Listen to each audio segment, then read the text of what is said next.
So yun na nga, shout out sa nag-comment sa video natin kahapon, Kalantas 411, na sabi niya, Lods, kaisa mo kami sa paninindigan laban sa korupsyon, all or nothing.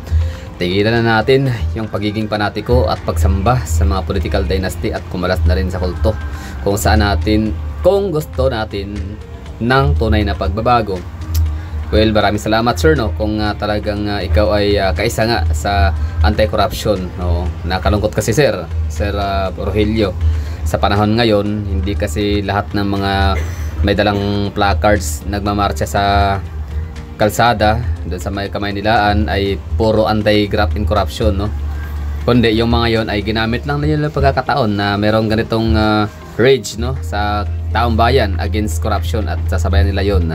At in some point may iba nagsasabi na parang i-claim daw nila yung credit, na parang i-claim yung credit na sila yung parang ma-influensya or ano pa man tawag doon.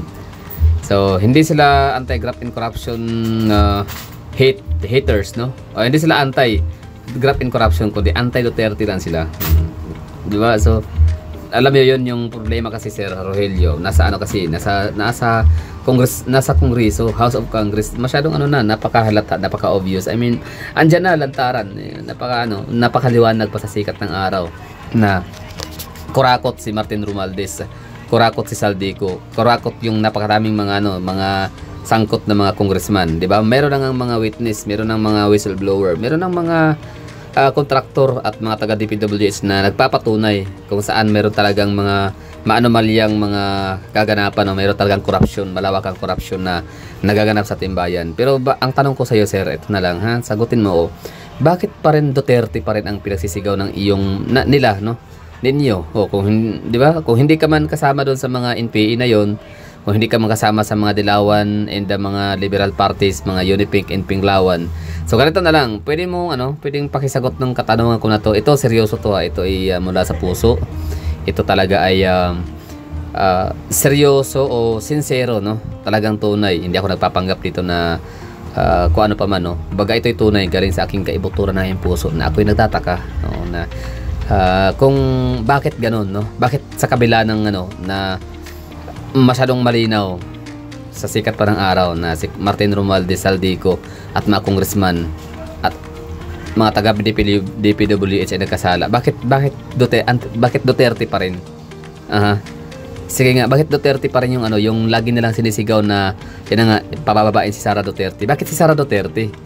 Di ba? Hindi naman siya ang nagbigay ng approve, hindi naman siya ang nag-approve ng budget, hindi naman siya yung pumirma, di ba, ng budget, maanomalyang budget nitong 2025, di ba?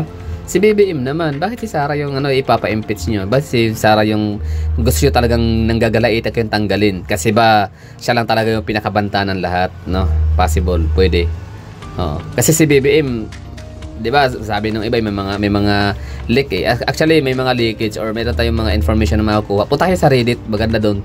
May mga may mga expose sa Reddit. Talagang makikita mo doon na may mga nagsasabi talaga ng mga Dilawan, Pinklawan na si BBM daw talaga ay very impeachable talaga na tao. Ang bilis lang, napakadali lang talagang tanggalin sa posisyon.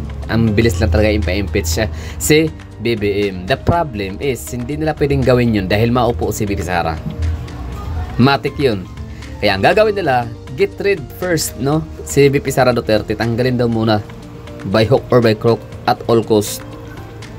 Pag magawa nila matanggal si VP Sara, yun, goodbye BBM. Kaya kung mapapansin nyo, di ba si BBM talagang hindi niya magawa-gawang kalabanin din si VP Sara. Ibig sabihin parang hindi niya talaga mabira-bira.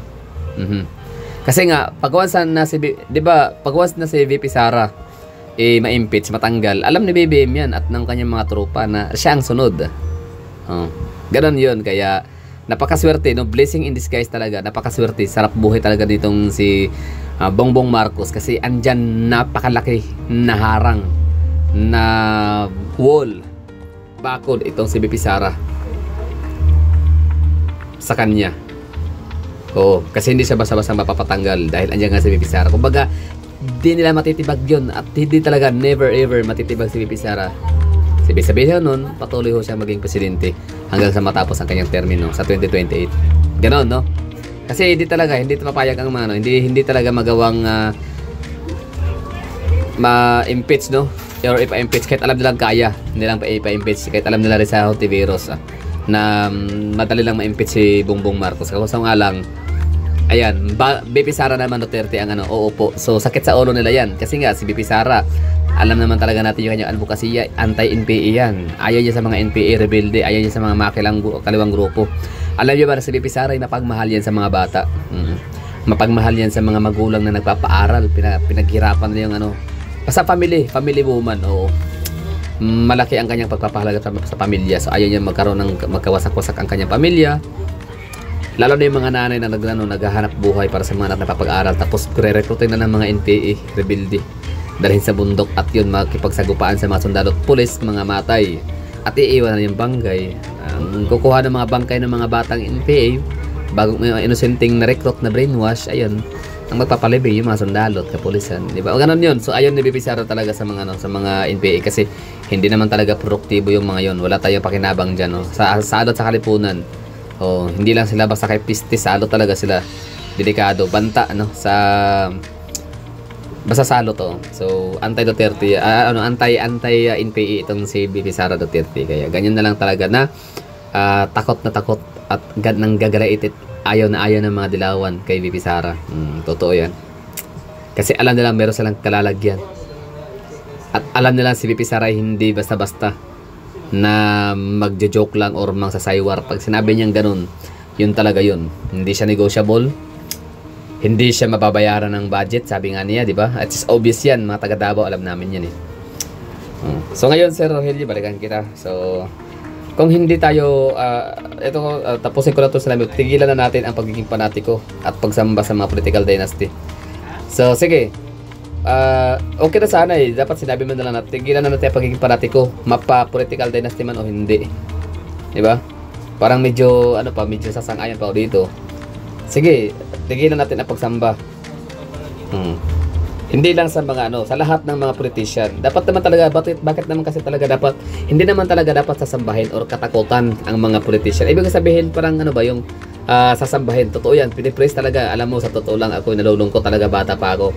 Ako ay nung bata pa ako, hindi ko maintindihan. Bakit ganun yung mga tao na kapag dumating si Mayor, pupunta si Kapitan. Si Kapitan okay lang, no? Medyo naman makamasa naman yung mga Kapitan. Pero yung mga Mayor talaga, sobrang napaka-mayor tsaka yung congressman tsaka governor, napaka taas ng tingin ng mga tao sa kanila. Ibig ko sabihin is para bang takot, para bang Diyos na kapag parusahan ka, parang ganun. So para parang ang laki ng tingin nila sa sa mga politician. Hindi na nakakalimutan nila na, or hindi kasi nila alam palibasa na yung mayor, yung governor, yung congressman ay public servant yung mga yun. Pasahod yun. So yun, ulitin ko Sir Rogelio. Hindi lang yung mga political dynasty ang hindi sambahin, dapat lahat ng politician wag sambahin. Pero ngayon, sa sinabi mo nito, ipagpatuloy ko lang na political dynasty at kumalas na rin tayo sa kulto kung gusto natin ng tunay na pagbabago. So itong kulto kasi madalas ko ito naririnig sa mga pinklawan talaga na ang tawag sa mga taong sumasamba ka Duterte or kulto ni Duterte, parang gano'n, no? Kulto ni Kibuloy, kulto, no? So parang ano ba ibig sabihin ng kulto? Hindi ko masyadong hindi ko masyadong intindi yung kulto. Although in the 90s, meron akong pagkakaalam na kulto, yung kulto ni Icleo, Robin Icleo sa may Dinagat Islands, tsaka kulto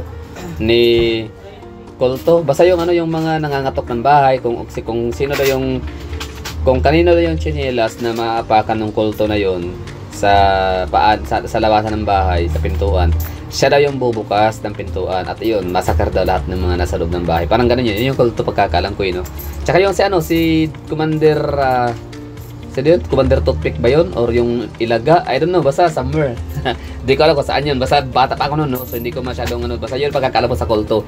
Ngayon, ginagamit kasi yung salitang kulto sa mga politician at sa grupo ng mga taong naniniwala dito, or yung parang pinipraise and kinokomplementa yung mga politician. So yun na nga, for example, ako kasi as Davaoeño myself, hindi naman siguro kulto ba ako, pero alam niyo sa totoo lang, kahit sabihin ako kulto DDS, proud ako. I'm proud to be DDS. Totoo ba yan? Proud akong tawaging DDS or DDList, kasi DDList ano niya, parang pang makiring lang nila sa mga DDS kasi asar na sila sa DDS kasi ang daming DDS talaga. Pero ako proud ako magiging DDS, no, kung yun man talaga ang katawagan sa mga taong sumasang-ayon, mga taong nagpe-press and compliment kaya, no, sa mga Duterte. So okay lang, no, DDS, let it be it, no. Kasi bakit ako proud? Kasi ang dami kasi talagang magandang nagawa ang mga Duterte sa Davao City. So, ano ba dyan, no? Marami, sobrang dami, hirap tapusin. I mean, hirap banggitin sa loob ng 10 minuto yung kailang mga achievements. Oo. Which is patunay ho yun na hindi nila ma-achieve yun or hindi yan ma-achieve ng kahit sino mang mayor kapag ka tarantado, kapag ka mayor na bulakbol, kapag ka mayor na inotel, kapag mayor na bobo, kapag mayor na kurakot. Hindi ma-achieve yung mga ganong napakadaming parangal nito mga Duterte. Especially kay Tatay Digong and kay VP Sara. So, okay lang, no? Kung tawag yung DDS, kung kulto, okay lang din kasi ang ganda ng kulto namin. Talagang malaking pakinabang sa bayan. Build projects ni Marimar all over the Philippines. Regional Development Project. Yun ang ginawa na Tatay Digong. 6 trillion na utang niya sa loob ng 6 na taon. At ang kapalit nun ay sobrang napakadaming mga build projects. Talagang mapapakinabangan. Plus pandemic pa, no? So, dagdag yan sa utang. I mean, kasama yun sa inutang. So, ang galing, very satisfied. That's why hanggang ngayon, very relevant pa rin si Tata Digong. Ganyan, ang totoo yun. So, DDS man, kulto kami ng DDS, okay lang. No problem. I'm proud to be one.